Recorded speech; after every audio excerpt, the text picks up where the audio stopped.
Parents who adopted children, what made you choose that path? For me, becoming a father was never part of the plan, until life made the decision for me.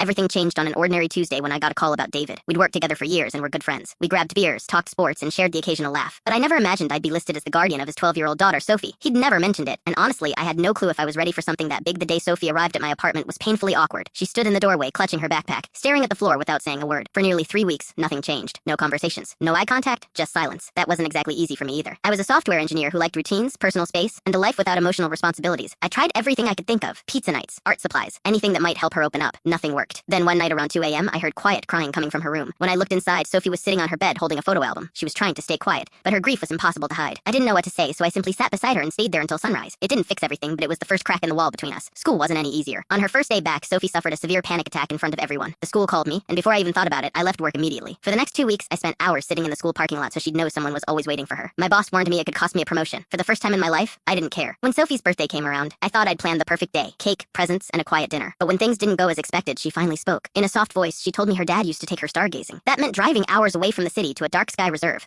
something that pushed every one of my fears about night driving and open spaces. Still, the look in her eyes told me I couldn't say no. Under a sky filled with stars, Sophie finally started talking. Really talking. She shared stories about David, funny ones, ridiculous ones, heartbreaking ones. As I listened, I felt something shift inside me. His loss wasn't just hers anymore, it became ours. That night felt like the beginning of a real family. Later, our bond faced another test during her school's talent show. She froze on stage, staring at the empty seat where her father should have been. Without thinking, I ran up to her and whispered, "I'm right here, kiddo," then. The first took the seat her dad would have occupied. Afterward, Sophie told me those were the exact words he always used. Not long after that, life threw another challenge our way. The same week we were forced out of David's old apartment. I received my dream job offer across the country. I turned it down without hesitation. Instead, I bought a small house nearby so Sophie could stay close to her friends and school. She needed stability. And somewhere along the way, I realized I needed it too. Just when things seemed settled, David's estranged parents appeared and demanded custody. Sophie overheard them calling her a burden. Almost overnight, she shut down again, terrified of losing another family. I poured everything I had into legal fees and endless late nights. Eventually, I stood in a courtroom and admitted something I'd known for months. I loved Sophie like she was my own daughter. A year later, my younger brother suffered a terrible accident. The situation brought back painful memories of losing my parents in a crash, and one night I completely fell apart. As I sat alone, there was a gentle knock at my door. Sophie walked in carrying 2 mugs of hot chocolate, the same comfort I'd always given her after bad dreams. She sat beside me and quietly thanked me for choosing her, even when it wasn't easy. Then she handed me a homemade card. Inside were 4 words, "I love you too." When the adoption finally became official, Sophie chose to hyphenate her last name to Mills Reed, honoring both her father and me. Standing in the courthouse surrounded by friends, she hugged me for the very first time. Then she whispered something I'll never forget. "Sometimes family is the people who find you when you're lost." Those were words I'd once said to her. Turned out she'd been listening the whole time.